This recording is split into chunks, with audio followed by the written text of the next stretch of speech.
there's a lot of guys over at Nintendo that are saying, "See, I told you." See, like if you took the go and fight other, and they somehow, I just can't.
It's a historical game.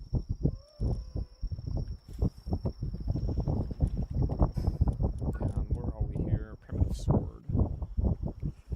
I'm thinking I might use primitive sword.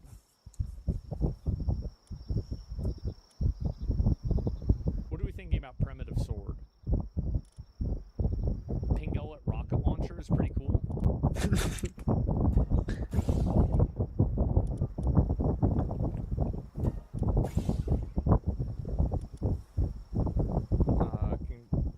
Food. I guess I'm gonna get that too.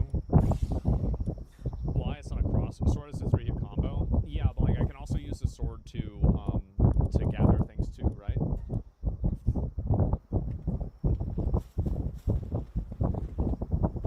So I think it'd be really useful. Is he nerfed for range? Yeah, I just think ranged is way more effective.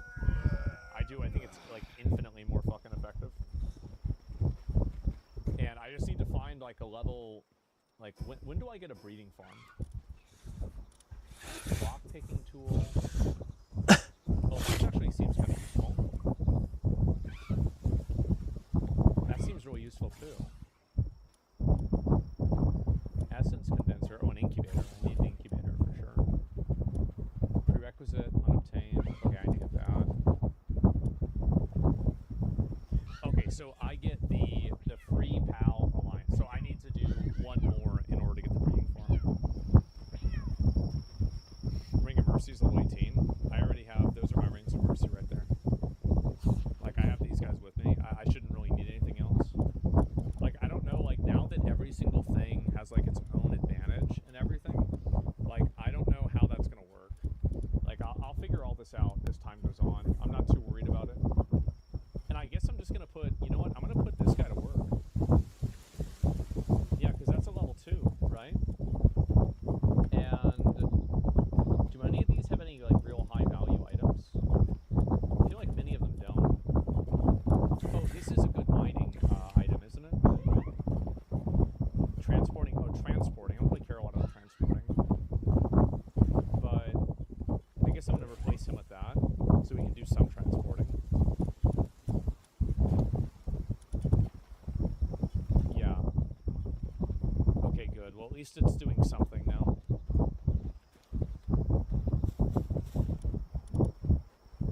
I have a lot of stone, too.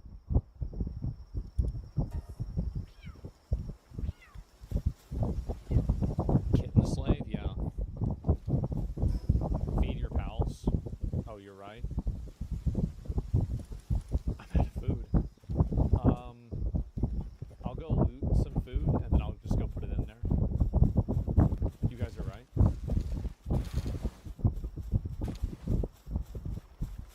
Let me just go do this. Yep. This way I can just run around and collect all the berries. But yeah, anyway, yeah, I'm gonna play more of this tomorrow. I really like this game. I've said before, I'm a big fan.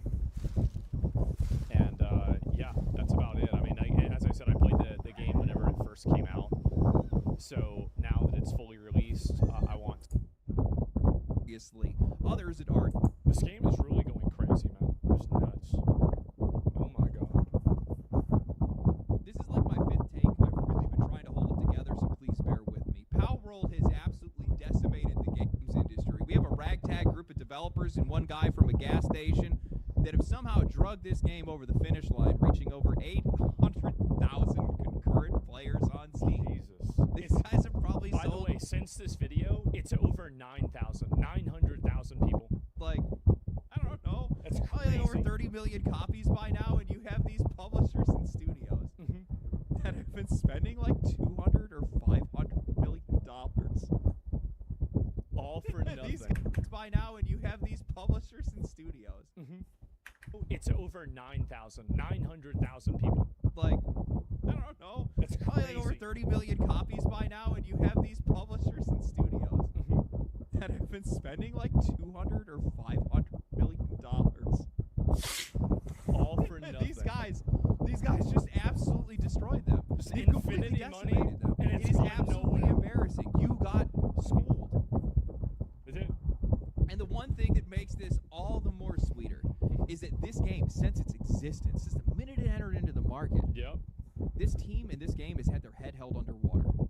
They have. Whether it was journalists that were People have attacked, been trying to misrepresent this game ever since it came out. Whether it's people trying to accuse it of AI, whether it's people trying to like sue them, like Nintendo trying to sue them, or it's fans of Pokemon saying that the game's bad. It's had so many whether people it was attacking it. developers It's been that were crazy. attacking it, whether it was Pokemon fans, deranged Pokemon fans. Let me make the very Well, you clear don't. That's distinction all there. of them, but yeah. Whether it was Nintendo trying to sue them out of existence. We have never Exactly seen a what I said. publisher or a studio or a game that has been under this level of scrutiny and this amount of pressure that still somehow found a way to be able to come out on the other side, and on top of that, became one of the best-selling games of the last decade. 40 million By like a people. country mile. 40 million people bought this game already. This is not only a victory for That's players, insane. this is a victory for Palworld, this is a victory for the industry, and a lot of people need to start seeing it like that. Because this is a game that just, it flies in the face of what every journalist and game developer thinks what video games should come to represent. This is a game that puts fun first and everything else second. It's a game, also a gameplay first game. That's another thing that people don't talk about with Palworld is that there aren't a lot of cinematics. There's not a lot of story. There's not a lot of exhibition, exposition. Like, it's just simply, here you are, you on an island, you have to figure things out. There's lore things in the game, but you're not attached to having to figure them out. You can just play the game. they sold for $30, scratch that. It's like Elden Ring. $20 because they wanted to put it on discount when the game went to its full release. That's crazy. Legendary. $20. So today we're going to be talking about the continued success of Palworld. We're going to talk about what this game means for the rest of the industry, how this game goes to show that the only voice that matters in this conversation is ours, The players. how I think Nintendo should be scared. So Palworld has always held a really special place in my heart because when I was laid off 2 years ago and I decided to go all in on YouTube, it was one of the very first games that I had covered. Its success, along with Baldur's Gate 3, really helped to launch this channel. And I don't think that was simply just because those games were popular. I think it's because of the counterculture movement that kind of formed around those games.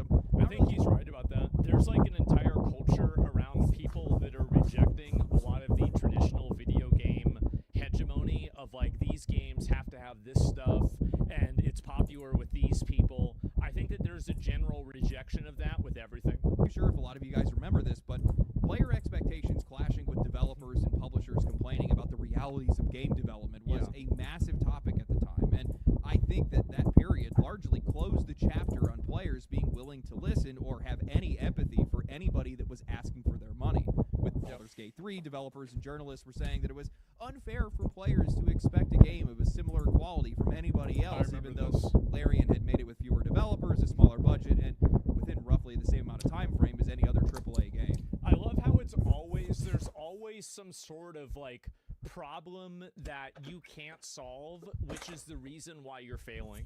It's never your own fault.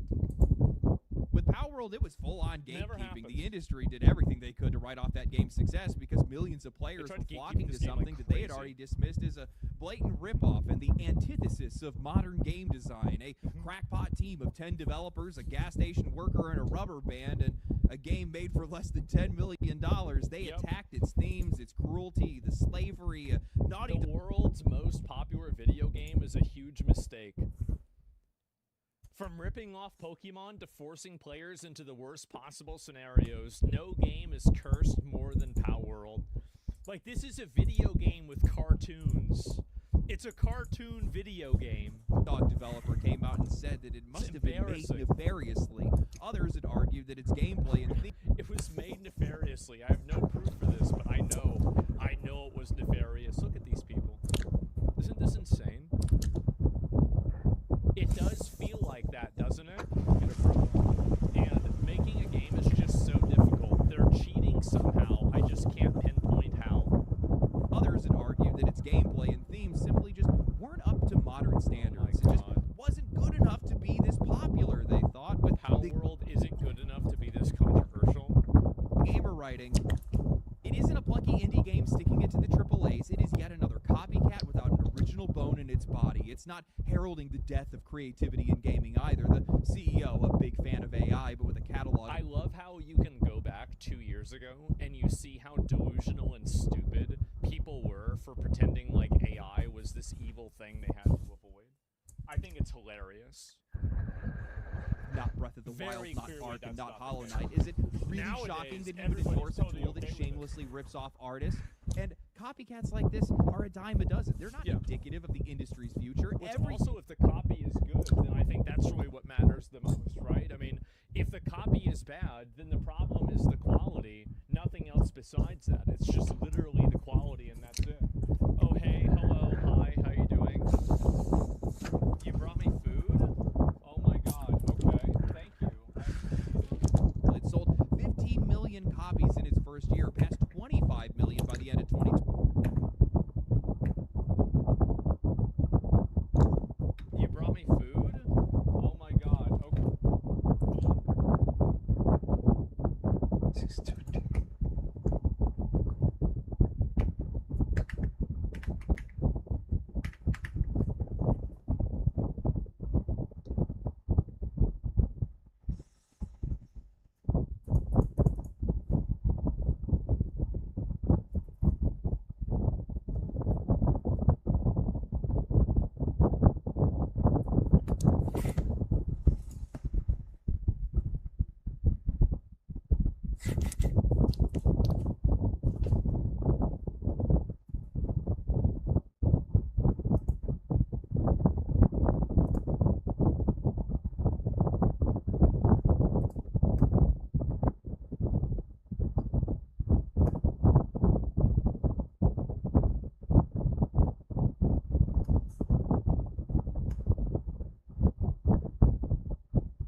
In its first year, past 25 million by the end of 2025, and now with its full release, it has broken records yet again by reaching over 855,000 concurrent players on Steam, re-entering the most played games on the platform in its entire history.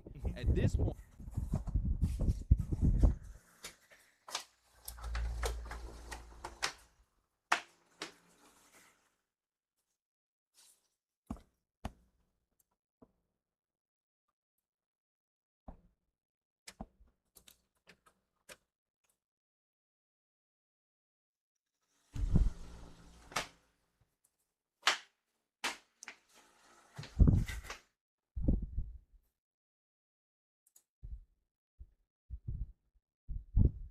Oh God, please work properly this time. it is likely sold well over 30 million copies, which, guys, that's Pokemon. Power World is now... That's fucking crazy. It's actually on the level of, like, I remember whenever some of these games came out, like the Pokemon Ruby and Sapphire and Emerald, like, I played this one. I obviously played the original, right? This is nuts. The first real creature collecting contender Yeah. that we have ever seen enter into this industry. Look at that.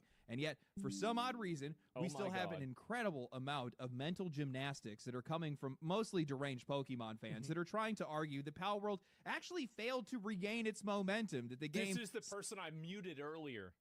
somehow is absolutely a flop, and that everybody needs to accept that they've been supporting scammers because, while it didn't do the exact same absurd 2 million players that it reached at the beginning of early access. Oh, guys, it's not that good. It only has 900,000 concurrent players. It's a Pal World flop. Oh no, it's Slop World. Just 2 years ago. Some of The them top left Pal. Which ones are these? Let me see. This is Verdash. That's Fingrush. That's Robin Quill, and that's Grimace or something like that. Yeah, I don't know. I forgot the name of this one. Yeah. Some of them even tried to debate me on it. Fingrush. I don't debate Not with those Fingrush. kind of people. Fingrush is streamer. There is simply just no you're debate right. to be had here. Fingrush. Pal World is bar none one of the most successful games in the last decade. It is one of the best-selling new IPs in the past 10 years, maybe even longer than that. Only beaten out by PUBG, which spent its first few years as a premium game and sold 75 million copies, and Overwatch. 75 fucking million copies. I didn't even know that many people played PUBG. Isn't it free to play now? I thought it was. Which sold over. Isn't it free to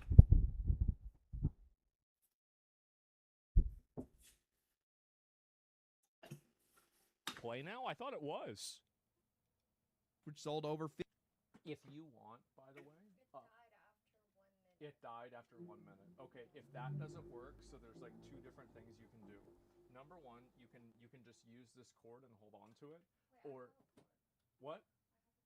Okay. Or number 2, what you could do is you could just use my car to charge it and sit in the car while you wait, because you just get the keys and just hit the button and it'll like do the super fast charging thing. Okay, you're just gonna go buy one? Okay, all right. You heading out? Really? Okay, well, I would give you... Okay, all right, that sounds good. Be safe. 50 million copies, apparently. The fact that Pal World was able to even reach 2 million concurrent players in early access was already absurd. The fact that they brought back more than 40% of that audience and going downtown. There's a lot of fat zombies there. Reached over 800 million players for their 1.0 launch. Guys, these are numbers that publishers dream about, and there's a good chance that number is going to continue to grow because, well, there are hundreds of hours of gameplay inside of a game this massive. I am genuinely astounded by this game's success because, for all intents and purposes, this game should not have succeeded. Critics and developers hounded it from the very beginning. They called it unoriginal, and even now, writers are still desperately trying to paint this game as a ripoff. Pal World just redesigned its monsters to look less like Pokemon for 1.0 release. Like, okay, isn't that good? Like, also, like, how is none of this energy being assigned to Pokemon when they stole the models from Dragon Quest? It's so annoying, man. Just put out an article recently framing the character design changes as an attempt to make pals look less like Pokemon. These guys are just still upset that players enjoyed something that they did not. This game is also made by a bunch of inexperienced developers who had never even worked on a game before. Then on top of that, you had these Pokemon fans that were lawsuit baiting and trying to destroy their reputation by fabricating evidence that Pal World was directly stealing models from Pokemon, something that Do you remember that? That, like, everything was AI generated and it was made to steal, it was stolen directly from Pokemon and all of this. Like, they went crazy when this game came out. They were so mad. Happened. None of that actually resulted in a lawsuit. Nintendo did not sue Pocket Pair over the creature designs because they couldn't. How could they? I mean, most of the Pokemon designs are actually ripped straight from Dragon Quest to begin with. So instead, what Nintendo did is they sued them. Oh, no, you can't. No, you can't have. What do you mean you have a bat that flies around? You can't have that. What do you mean you put a trap down and you capture an animal? That's our thing. For everything else. Throughout this game's development, Pocket Pair has been hammered by Nintendo, and one of the most blatantly obvious examples we have ever seen of a publisher just trying to financially destroy its competition. Soon after the game had launched, Nintendo sued Pocket Pair over patents. First, it was the act of capturing characters in a ball, and then it was aiming and throwing an item with a displayed success rate, and then finally it was using creatures as mounts. And with that, they were trying to seek an injunction to stop the game from being distributed entirely.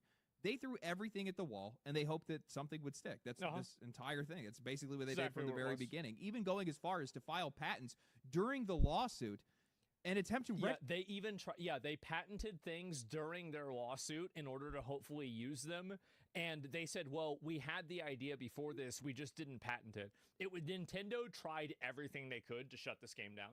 Retroactively sue Pocket Pair for ideas that they did not actually hold patents to before the case had began. All of this was setting a dangerous precedent for gaming as a whole. If Nintendo got its way, it could effectively ruin countless games across the entire industry by claiming ownership over basic mechanics like riding creatures. But it became increasingly obvious that Nintendo's real goal was just to keep Pocket Pair trapped in legal battles, drain them of their resources, and then drive the company out of business. Pocket Pair's CEO accepted that challenge, saying that he would not back down because he didn't want indie developers to be discouraged from pursuing their creative ideas. Now, and that's the important thing too. It's not just about this one, it's about all of the other ones that follow this one. You see what I'm saying? Like, it's basically, if you let them roll you over, you're not only the one that's getting rolled over. Every other creator is also getting rolled over at the same time. It sends a message. Yes, exactly. For those that come after. Most times, the little guy does not win. I would imagine that basically the entire purpose of this kind of frivolous lawsuit or these legal battles is literally just to drain them of their resources and then force the studio to either shut down or stop. This is a big thing with legal problems. Like, you know, you guys know that I recently got out of a lawsuit, and it looks like I probably will not be able to get the legal fees back, at least not at this current point in time. It seems unlikely that I will. And really, I mean, that was, I'll just tell you, like, that was over, I think it's over $100,000 that I spent on that. So, like, how many people have the ability to go and just spend discretionarily $100,000 to fight a lawsuit? And then take that and then multiply it multiple times for like what Nintendo is going to do to another company, right? And so that's not bad, actually. Look, guys, I'm very fortunate. It's nothing. I don't even really know how much it was because I don't care. But the difference is that all I'm saying about it is that it's not great that it happened. And imagine if I wasn't in the position that I was in and how life-altering and detrimental that would be to me. You see what I'm saying? Supporting the game. That way, it's not about me. Nintendo would no longer have to worry about the Pocket Pair could fight this because they had made so much money from sales. But think about everybody else that couldn't. Competition, the unflattering comparisons, or the damage to its own brand when parents accidentally confuse Pal World for Pokemon and they don't want to buy the game with the...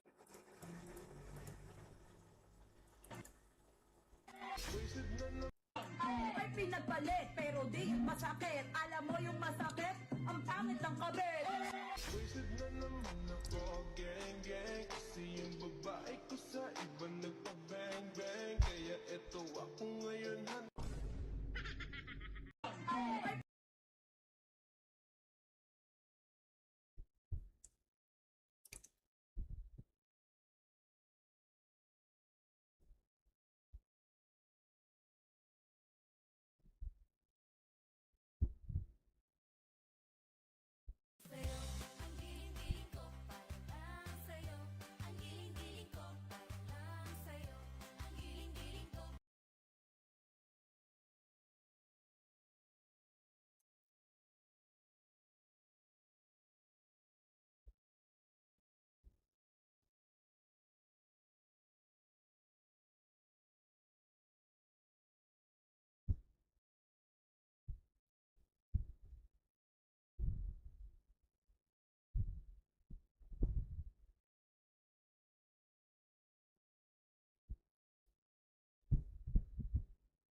Si Princess, kakarating ko lang po ngayon.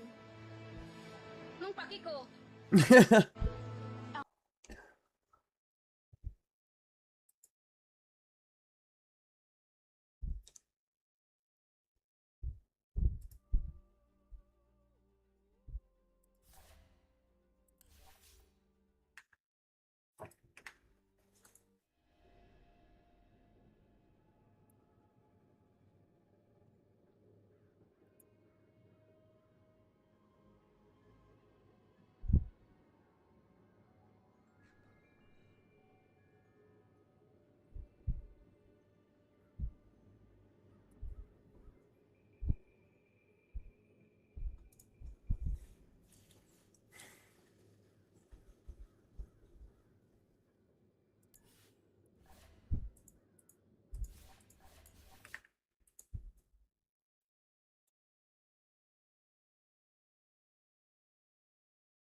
Basic.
역시. Prepare for battle.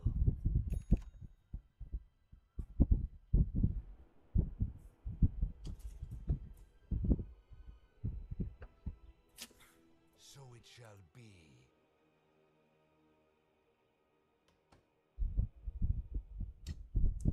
30 seconds to battle.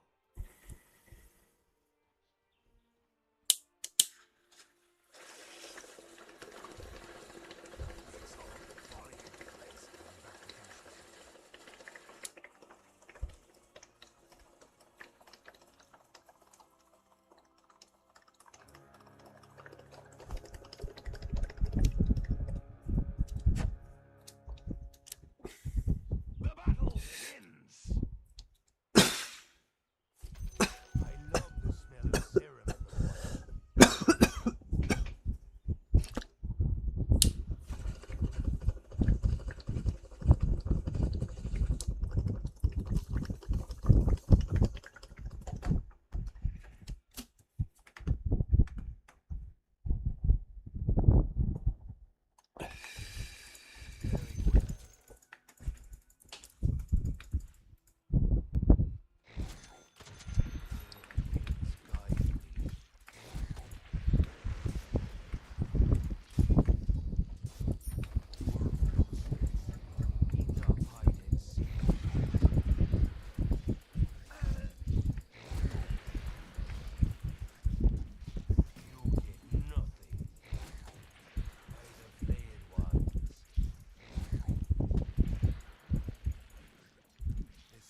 Oh, what did you?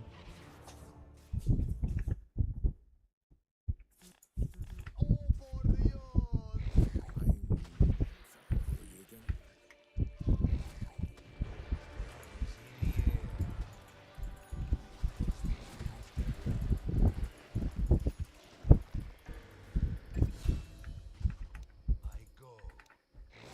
I'm under attack. Jade twins guide me.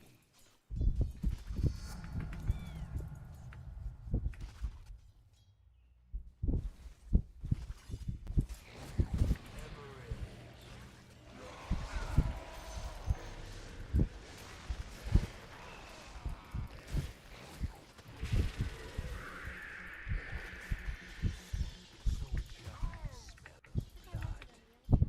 Your top tower be under attack. Enough hide and seek.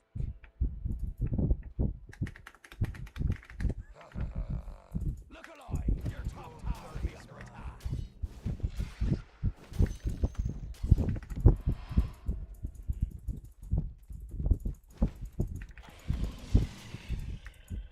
For the fleet ones.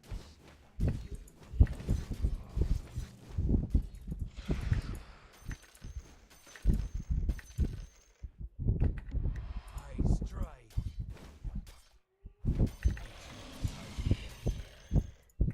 As you wish.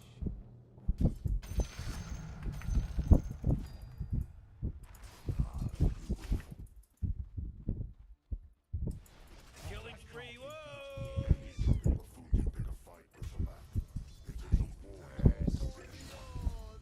Very well. The search continues. As the twins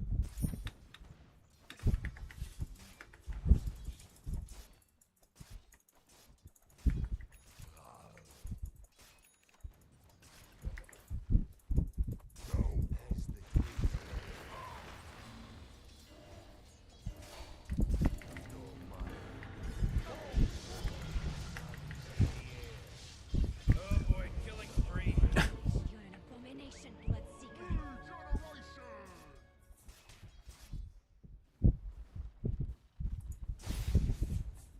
Your bottom tower be under attack.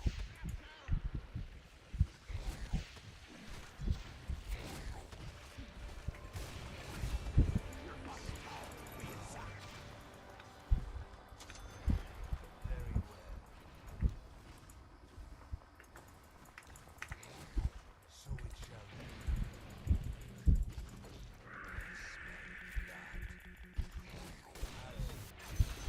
Your bottom tower be under attack. By the flayed ones. Your top tower be under attack.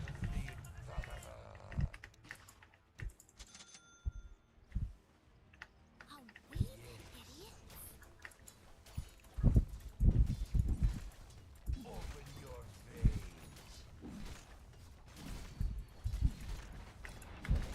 Search continues.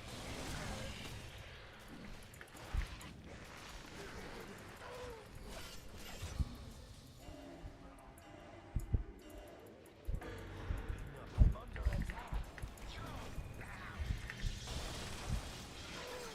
Morty, watch out! It's the killing spree!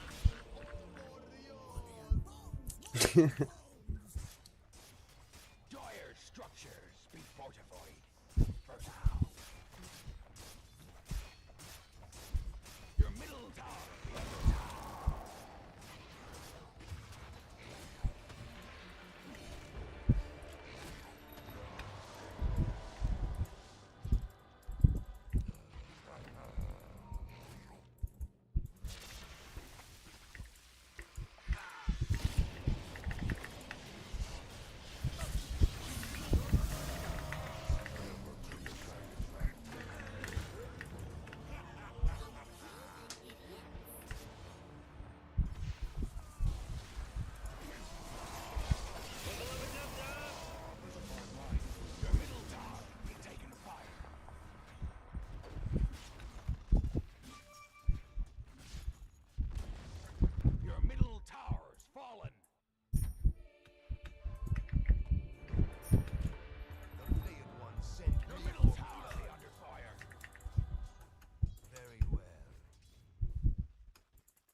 milksops. Your bottom tower be under attack. Ownage. Stronger blood feud.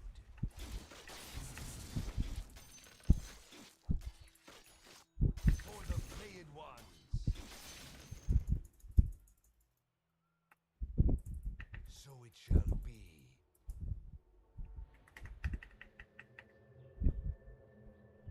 Yes.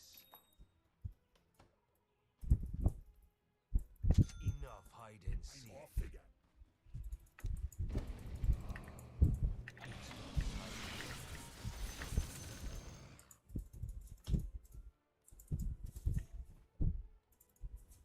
As you wish.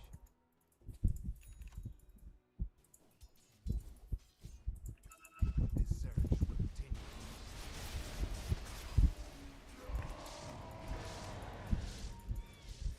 Hello? Can anyone hear me? It's a killing spree over here.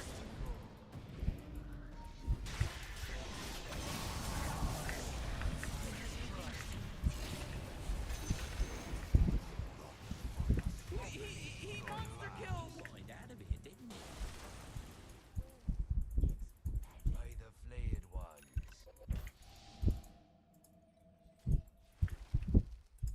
Flayed twins guide me.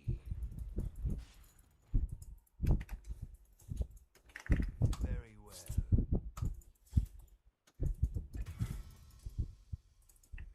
I go. Your middle tower be under attack.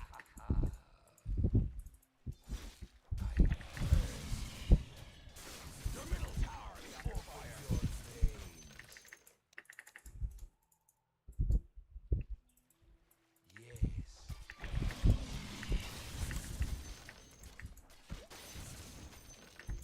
I smell blood. Bring you dry.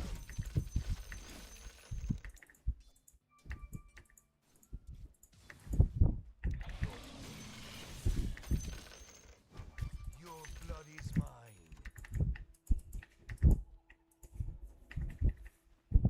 Out for blood. Blood.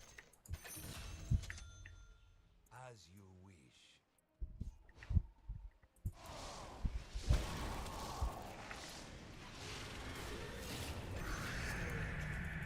This is some godlike stuff. He's super godlike. Beyond godlike, I meant. Double kill. Enough hide and seek. Smell blood. Flayed twins guide me.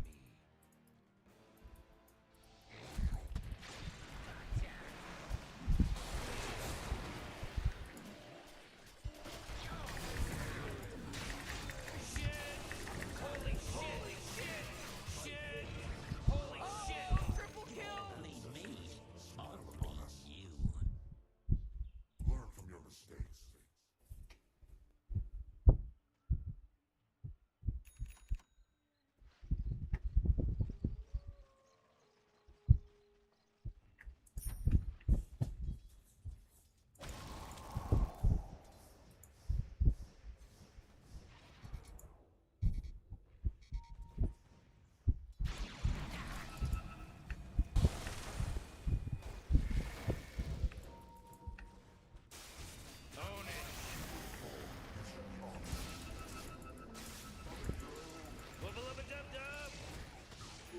Your middle tower be taken fire.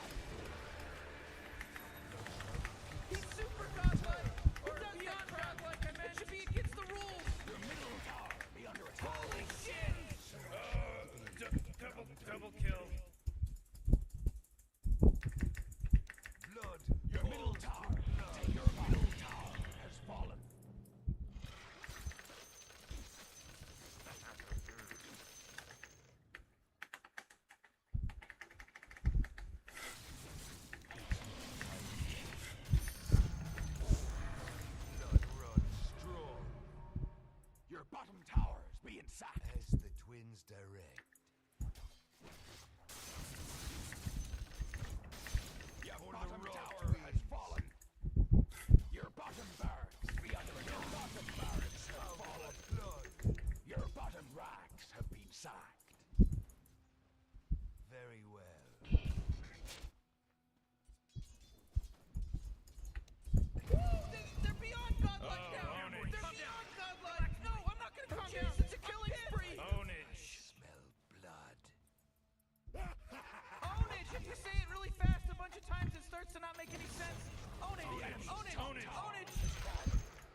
Blood is mine.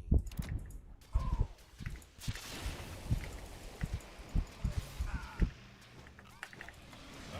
own it. Shit! Holy shit!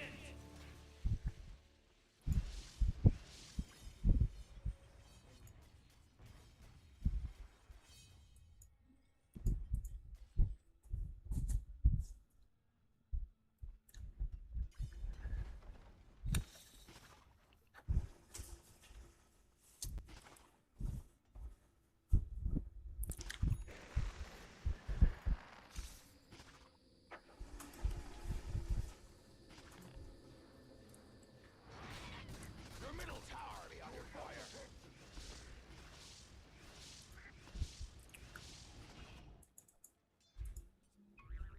Your middle tower be under fire.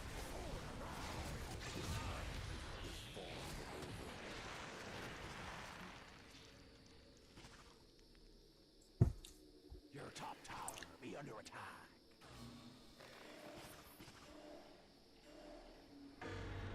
Look alive! Your top tower be under attack. Your top tower.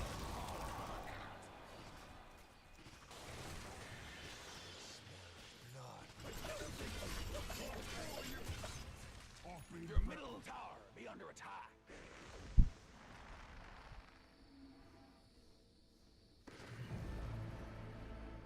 Your top tower be under attack.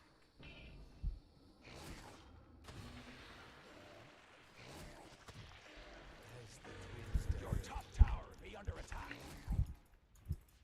Dire structures be fortified. Guide me.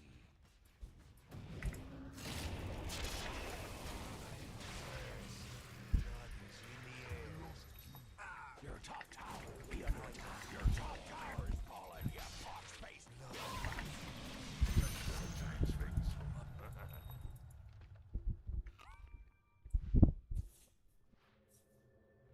Your top barracks be under attack. Your middle tower be down. Your top barracks has fallen.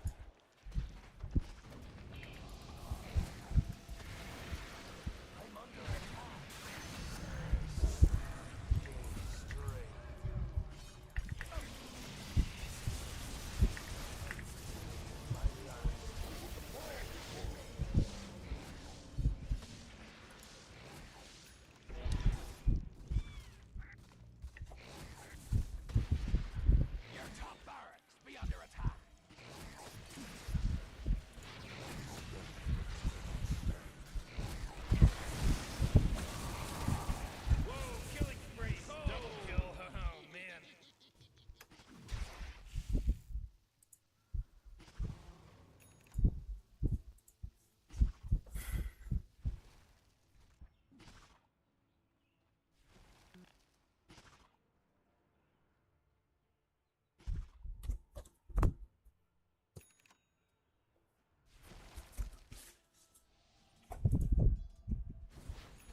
fire for the raw twins.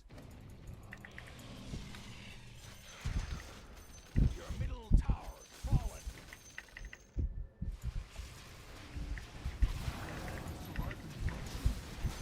Killing spree. Whoa! Your middle tower be down. You cross-eyed freebooter.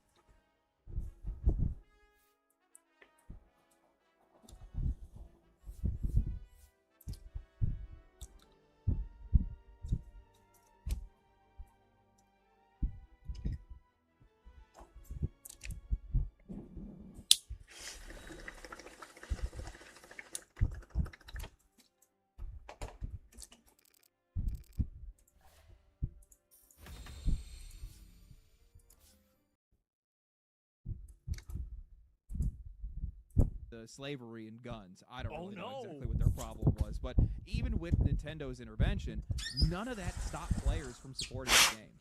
Because nobody actually cares about those problems. Those are things that are invented by media and by video game companies and HR departments in order to necessitate their existence. Nobody actually cares about any of this.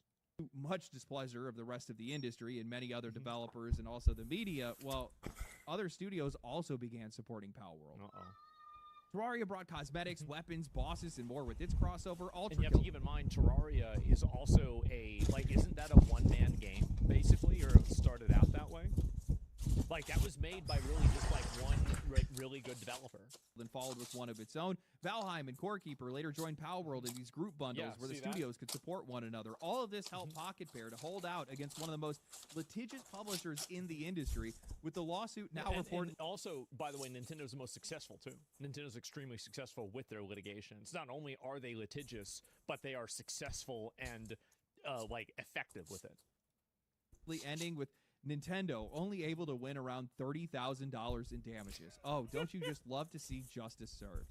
Palworld did not have the approval of the media. It didn't have the protection of a major publisher. It didn't have the reputation of established studios or an army of experienced developers behind it. Nearly every institution that normally gets to decide what game deserves to succeed told players that this game was cheap, derivative, unethical, temporary, or just outright illegitimate. And players ignored every single one of them. They couldn't shame people out of playing it. They couldn't convince them that this game was already dead. They couldn't bury this game beneath accusations of plagiarism. And even Nintendo couldn't even litigate them out of existence. Palworld just became larger, stronger, and more difficult to remove. That's what makes this story way bigger than just one successful game. Palworld exposed just how little authority these people actually have when the players collectively decide that something is worth supporting. I think that's the big difference, is that the media for a really long time did have control over the narrative about games and everything, and if the media said or pushed narratives that made a game look bad, it would negatively affect the game, and I think that to an extent that still exists, but it's gone down dramatically. Industry spent 2 years telling everyone what Palworld was supposed to be, and the players, the ones that were actually playing it, they were the ones that actually decided what it was. How embarrassing. I love it. I love this game. I love the story behind it. I love everything that happened. This has to be one of the most validating experiences I have ever had. It's probably true for a lot of you guys as well. The industry was wrong. The players were right. It's not like that ever happens, right? Well, it's the consumer and the customer's always right in matters of taste. And so whenever you have all these critics and these people in media telling you that you like something that you shouldn't be allowed to like, that literally means nothing. It doesn't matter. Like, it's the same as, for example, like how many Tyler Perry movies have released? Medea's, 1750th movie about some bullshit thing, right? But Tyler Perry is a fucking billionaire because people keep going out there and watching those movies, right? they keep going out there and seeing them. So it doesn't matter what the critics think. They don't care. It doesn't matter. What matters is whether people are buying the games and people are playing them. And it's the same with movies, TV, or music, or anything else. At the end of the day, the critic's opinion, critics only, and you take a step back, right? What is the actual value that a critic has? The real value that a critic has is someone that effectively is trying to inform and help the user to make a better purchase decision. It's not really it's not an artistic thing. Like there are, you know, like I forgot who said this. There are no statues made of critics, okay? So it's not like there's any real value that these people are creating. They're just simply informing other people on how to make a better decision. It's literally the meme of the guy screaming, Yeah, it is. "Stop enjoying that game," and the guy just having fun playing it. These guys threw a tantrum for like 2 years straight about this game, and it resulted in nothing other than it just becoming more successful. The one thing that has always bothered me about this game is how poorly it was treated by the industry at large, both by game developers and also by the media itself. This is exactly the kind of game that we want to see succeed. This is literally David versus Goliath. True. Pokemon has held a chokehold on this genre. It is thought to be impenetrable by most. In most cases, people can only find very niche success in this genre, never to challenge the throne. And now we have a usurper. We should be celebrating that. And we're having multiple other ones too. You have Azure Parmelia and that Amiibo game that's also coming out too. I think that you could see Pokemon's market share decreasing by a very large margin. And I don't think that Pokemon is going to fall off, by the way. I really just don't think so. I think that really what this is going to have to force Nintendo into doing is to make a good Pokemon game. I think that they might actually have to make a good Pokemon game after this. Hopefully. That's something that we should be looking to support, because that ultimately just means Or better biggest CCG Pokemon hype games ever. in I the know, future, I and know. it also opens the door for other challengers to arrive and new ideas to come in, and then we get more options, and then we get more better games. This is how competition works. You had some journalists and players that were cheering on these lawsuits. How disgusting are you? What are you doing? Cheering for litigation between cheering for people trying to withhold copyrights and to stop people from being able to innovate and make their own games. Yeah, oh yeah, please Nintendo, sue me harder. Get the fuck out of here. billion-dollar companies and quite literally like single-digit number indie studios. All because you've invested your entire life and personality into Pokemon. Yep. Terminally millennial. Unbelievable. Terminally millennial. That's a new term. I like that term. That's a big term. The same people that hate capitalism, exactly. I'm late. Pokemon's doing Power World. They did, but it's basically over now. Only for you guys just to find out that if Nintendo won, it would be the most damaging thing the games industry has ever seen. It would ruin games pretty much across the board. Patenting the ability to capture creatures, to be able to ride them. What were you guys thinking? This game's success is a huge win for indie developers. A massive win for indie developers. Because it can prove just how high these guys can reach, and more or less, it also, you know, just by fighting this legal battle and getting all the way through this, they have now set a precedent to stop anything similar happening to somebody else. Because once you fight this fight, that fight is over, at least for now in this case. And it's just going to make sure that more people can make games like this. We're going to see more creature collecting games. Actually, if I'm not mistaken, we already are. There's like Amino or Amiibo or whatever it's called. There's one of those games that's coming out soon that also looks pretty good. Give it the eyeball test at the very least. We'll have to see what it actually looks like when it comes out. But that's what we end up getting as a result of this. We get more games and we get more options, and then we get better games as a result of that. But I think that Power World has to be the clearest picture, the clearest example of the divide between players and the industry. I think that the problem is that the industry used to be made up of people that played video games, and now the industry is made up of people that want to be celebrities or they want to be inside of the media industry. Whereas like in 2001 or 1995, you looked at, this is these are the people that made the original Doom. These are the guys that programmed original World of Warcraft. It's just a bunch of fat nerds. It's a bunch of fat nerds sitting there, and maybe there's one girl with really big glasses that's off in the corner, right? And that's it. That's Sally. She's great. And so everybody else, it's a bunch of dudes, and they look exactly like you would expect them to look. And that, to me, those people, and nowadays, by the way, nowadays you have people that went to filmmaking school. They were theater kids. They wanted to be an actor. They want to be a voice. Like, these people want to be famous, and they see video games as a vehicle to do that. We want and what they think we need. These guys do not represent us. They do not respect our taste. That much has been proven by this game and this game's success and everything that these guys have done to try to stop it. And our support proved that their authority means absolutely nothing. They don't have any. Yeah. Absolutely nothing. Because they couldn't stop it. The whole reason, I want you guys to know I think a better example of this actually is Black Myth Wukong.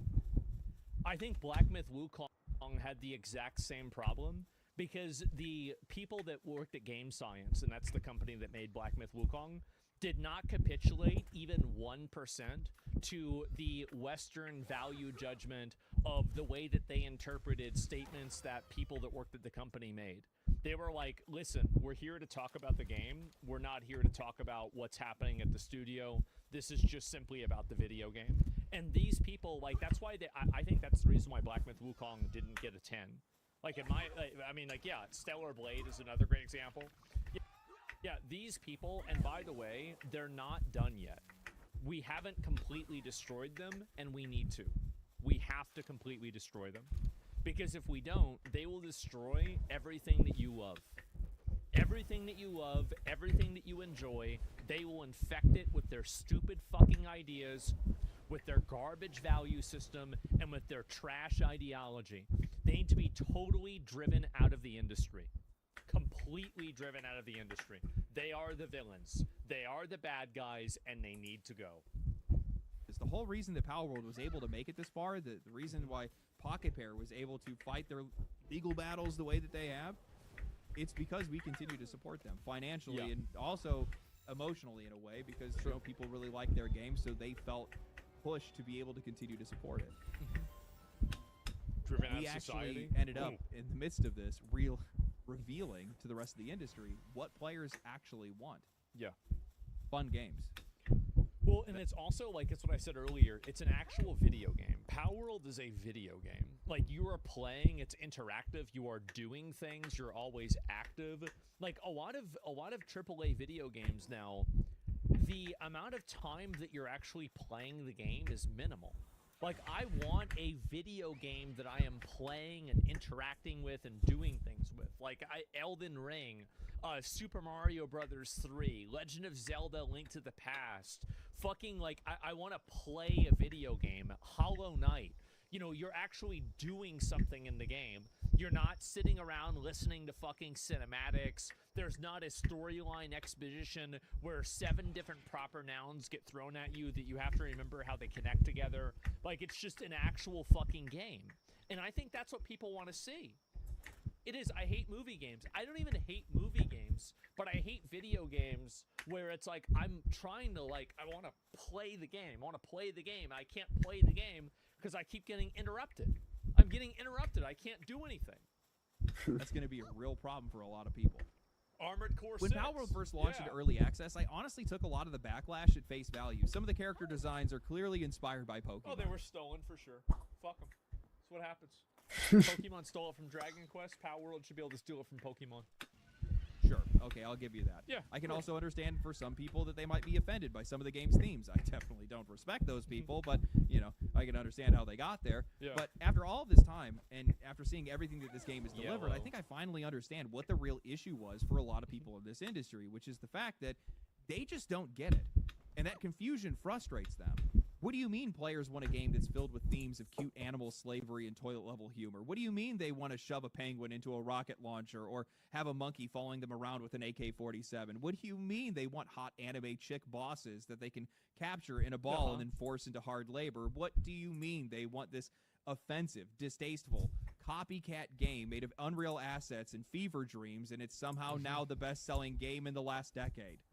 Palworld is True. simply the antithesis of what many people in this industry believe games should actually be. They are the same people that give Mixtape a 10 out of 10, then act confused when players are upset. They think that Dragon Age the Veilguard should have been a success. They think that Marathon is receiving undeserved hate, and they consistently fail to recognize what we want from video games is not necessarily the same thing Inject that this into my veins. I know.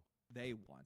I, and True. honestly probably a lot of other people, simply just do not care that Palworld's designs are influenced by Pokemon, that the game I don't give a fuck. Palworld and Pokemon have similar designs. Okay. Like, what does this have to do with me? What is this? Like, what does this have? Like, I don't care about this. Like, I want to. Like, it's the same as like people that are like, oh, but they copied Dark Souls. Really? Great. I love playing Dark Souls. Maybe I'll play this game too. It's just the entire mindset.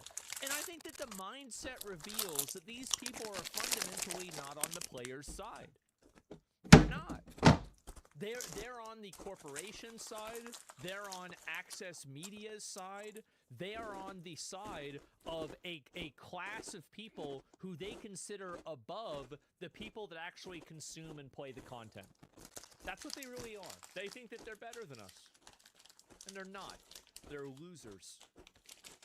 uses Unreal assets, and that it's not the most refined or polished game ever made. I don't care that it isn't cinematic, that it doesn't have a progressive narrative, or that it refuses to bend over backwards for people that don't want to be offended by a video game. Exactly. I like that this game is messy and unrefined. I like that it doesn't have a drawn-out tutorial that's keeping me from actually playing it. And fucking exactly. It's so obvious. Like, just let people play this. Let me play the game. I want to play the game.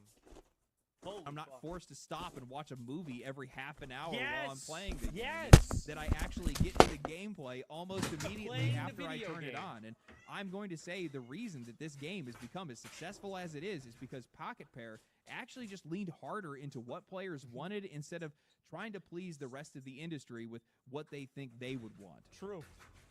I started a fresh save going into 1.0, and it's kind of taken me a while to be able to get back to where I was because I've spent the last week moving and trying to get everything set up. But my God, did these guys cook.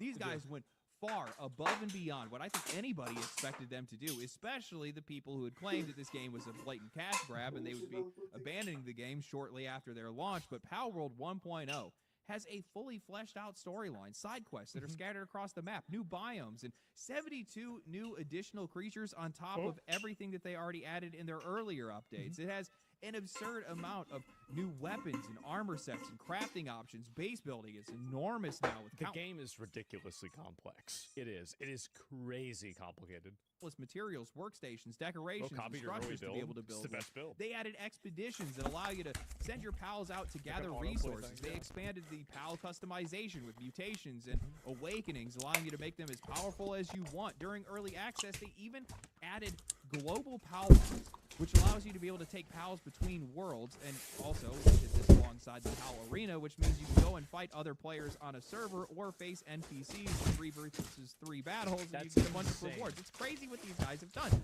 But gameplay, notice that's everything that I just mentioned. Almost everything this developer is focused on revolves around the one thing that players care about the most, and that is the act of playing this The game. video game. They have improved the visuals and That's touched right. up some of the creature designs, but the overwhelming majority of the effort that they put into this game went towards giving players more game to play and more ways to be able to play it. That is really all people Is are it asking. true that they're coming out with an update on the 30th, too?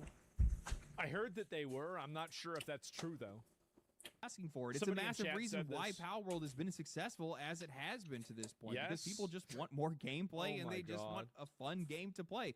Pocket Pair CEO Takuro Mizobe has delivered the exact same basic message across multiple interviews at this point. True. He recognizes that creating something completely new is difficult, so whenever possible, he just studies what already works. He has described Palworld as a mashup of everything that he finds interesting and everything he has seen succeed before. Yeah. The things people have already proven that they want. In an interview with Euronews, he had said that he doesn't have some grand creative vision. He just simply wants to make a game that people like. And when Great. You're going to make a game. And in my opinion, I think that, again, You can be Kojima, and you can have a creative vision of something like Death Stranding, and you can make a game that's truly an experience. But most people aren't Kojima. And so their idea of like their creative vision is like their rejected 11th grade theater play that nobody wanted to do. And so it's like, okay, well, that's not gonna work. He was asked why Palworld combines cute creatures with guns, especially when discussing the importance of American players. His answer was simple. It's cool. Americans like to shoot things.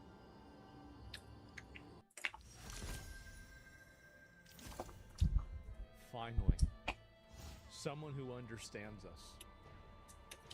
How is it that the random man from Japan understands Americans better than Americans do? How does that happen? Isn't that crazy? The funny thing is that I think a lot of people in the games industry would probably be offended by how blunt all of this is. Mizobe seems to lack the creative drive, the artistic ethics, and the grand vision they think a developer is supposed to have. He just wants to make a consumerist game, a grab bag of things that people already like, all of it bundled together into something that people can enjoy and play for hundreds of hours. Oh my God, how disgusting. But you know what? Regardless of what they think, he was right, and so are we. Games at their baseline are entertainment. They can move you, they can inspire you, they can teach you something, but the most important thing is that they are supposed to be fun. So when a game comes along that is that pure, distilled, crystallized fun with no barriers, no censorship, and no concern for whether it's too messy or too deranged, people are going to enjoy it. And that's exactly what happened with Palworld. The games industry at large has become so self-obsessed with the smell of their own shit. They have almost completely disregarded the purpose of these games and are chasing their own version of it. They want They want to make movies. They want to be in Hollywood. They want to be famous. They want to be part of the, quote, entertainment industry.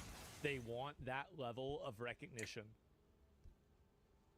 Why else would you pay a Hollywood actor to play a cube? Hollywood version of it. They think that these games need to educate the audience, influence the audience, create works of art, get lost in the process, spend hundreds of millions of dollars like they're making a blockbuster movie, and then they just completely forget about the gameplay, the fun factor, and they severely overestimate. That's another thing that, like, I never even really thought of, but, like, some guy on Twitter said this. Like, whenever it showed the intro for this game, there was actually only, like, 2.5 minutes of actual gameplay, and it was, like, the big gameplay reveal, but it was actually just cutscenes, and then there were a few times where you had to walk somewhere and press triangle. It wasn't actually even gameplay. Mate, how much people appreciate the art over the product. Pocket Pair CEO recognizes that games are products first and creative work second. He wants to make money. That's his entire purpose. He has said that many times before, and he knows the best way to do that is to treat making games the same way players do when buying them. Is this worth my money? You know, for all the biggest criticisms about the lack of originality for Palworld, I find it really hilarious that people want to prop up Pokemon as something to overshadow this game when Game Freak and Nintendo have been churning out the same repetitive slop for decades. It's just pathetic, bro.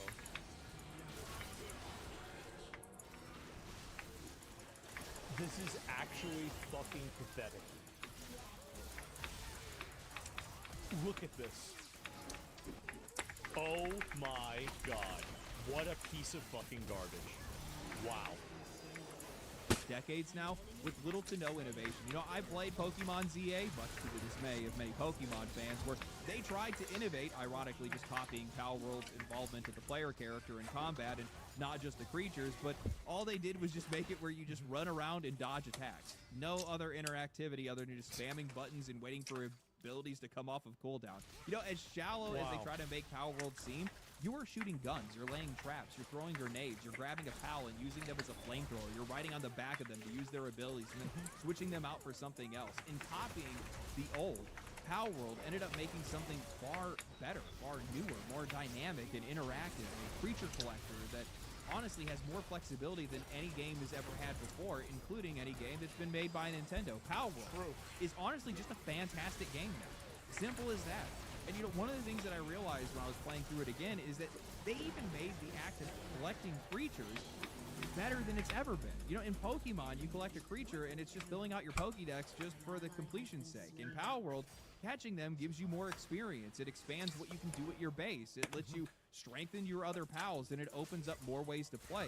They didn't. Yeah, there's like meta level gameplay where like you have like, so there's like the items that you can upgrade, you can use the pals, you can sell them, you can you know, harvest them and like kill them and like, you know, get resources out of them.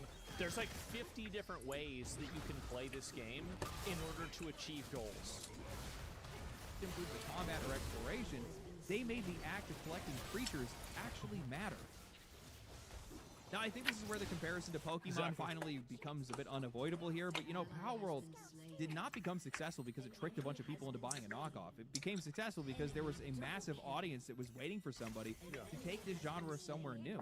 That's what I had been waiting for. I know that's what a lot of people have been waiting for. People have spent years now asking for Pokemon to make larger worlds, deeper multiplayer, better performance, more interaction with the creatures, and gameplay that extends beyond just simply pressing attack on a menu. I think really if Nintendo committed to making a Pokemon game that was an actual AAA, like a real video game, and not just what they were trying to do on a Switch, I think that game would, like, if you took the Pokemon universe and the Pokemon fan base and you made a game of a higher quality of Palworld, it would probably sell 100 million copies. I'm not even kidding. It would be a fucking generational success, and it would be ridiculous how good it was and how popular. Like, it's crazy how they, but like, they just don't do it.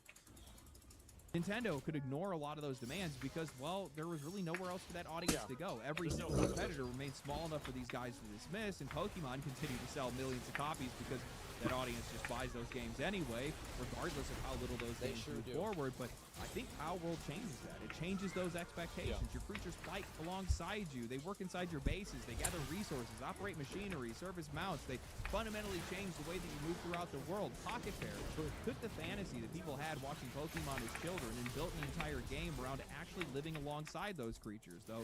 That's the big thing to me, is that Palworld is the Pokemon video game that I imagined I would play as an adult.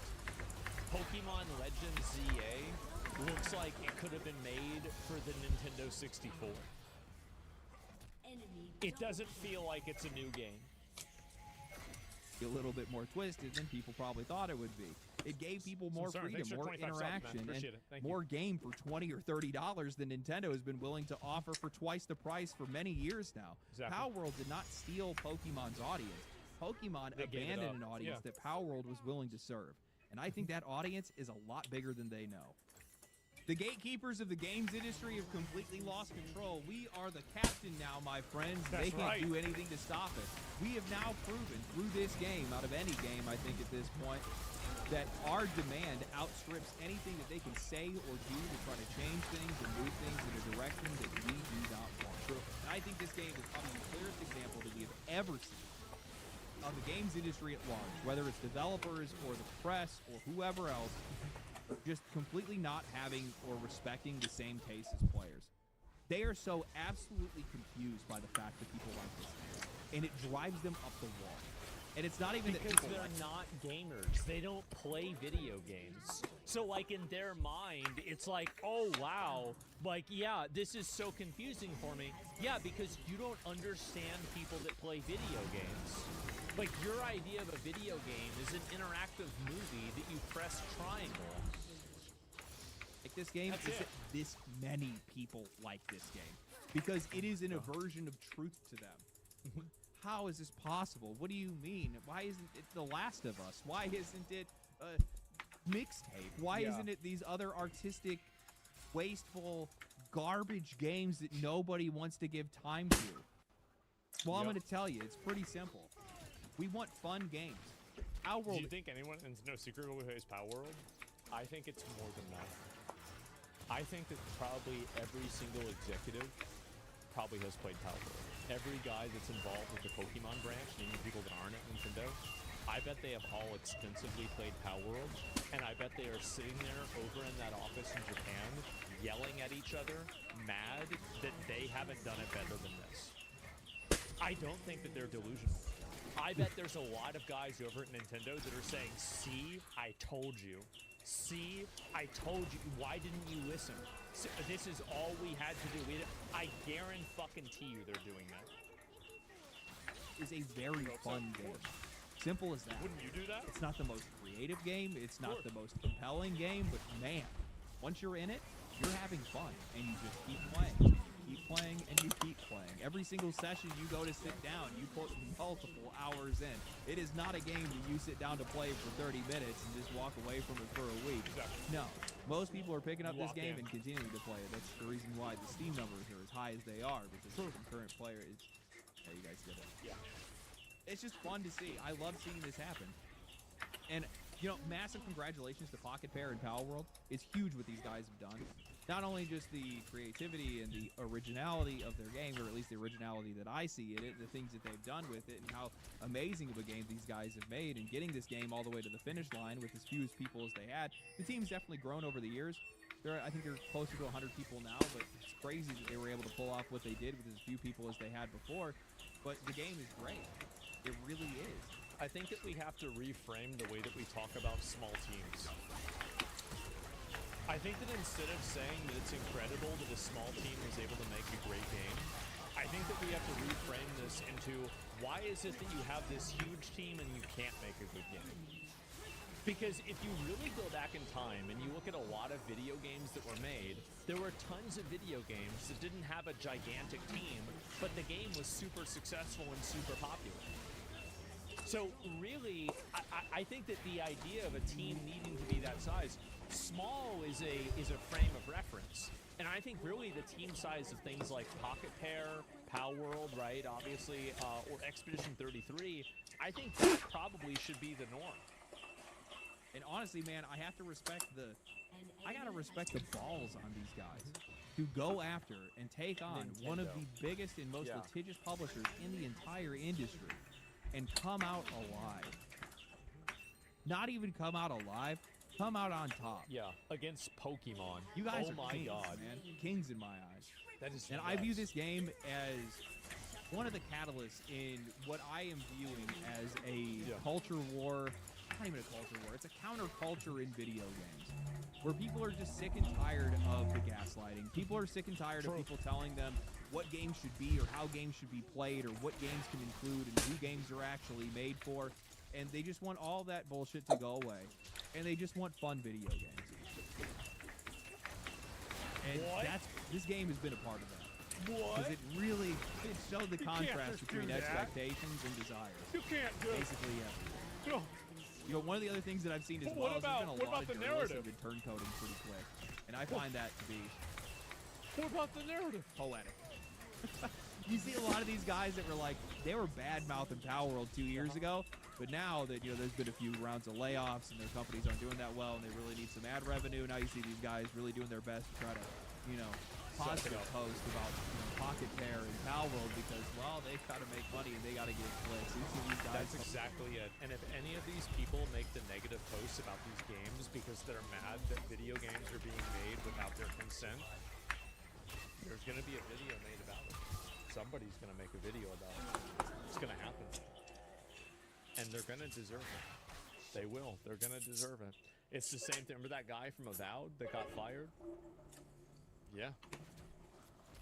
Posting all these different guides and stuff Rip like that. Bozo. I'll give credit where credit is due. Paul Tossi, that guy has loved this game since the minute it came out. I'm telling you, some of these guys are starting to change. The chuddening is happening. You probably It is the year of the chud. It is the beginning of the decade of the chud. I don't want to hear that. I think it's true though. Anyway, I hope you guys enjoyed the video. Let me know what you guys think of the new setup. Do you guys like the new background? I hope. I hope you do, because I'm not nice moving place. here. I'm not leaving here anytime soon. He's in the basement. Moved halfway across the country, literally halfway across the country. So you're stuck with this place. Maybe I'll change the walls because things look better from a different direction. What? I hope you guys enjoyed the video. If you guys did enjoy the video, like the video, subscribe to the channel, share with your friends. Follow me on social media. Follow me on Twitter, where I talk mad. And I'll catch you guys in the next one. Stay cool, stay righteous, stay safe. I am so glad this has happened. I really am. I think this, honestly, Where are the ghosts? Now I head to the coast because I wanna make the most of this toast. Yeah, situation. situation. Oh, number one. Life has just begun. Life has just begun. Life, yeah.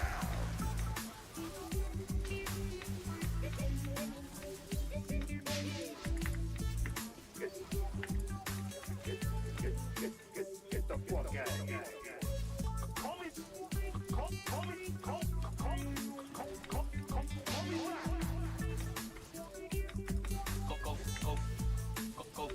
Go fuck yourself.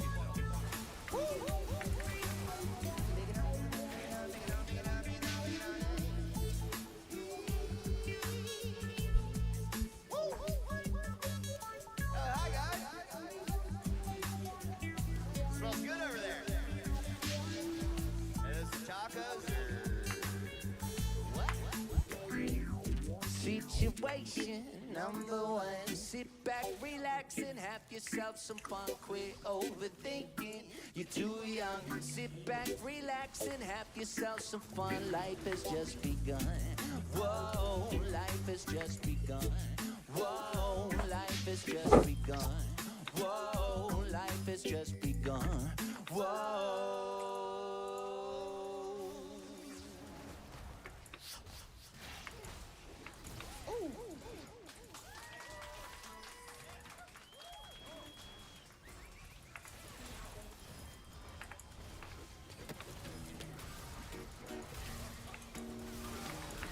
The year is 2000. I'm 11 years old.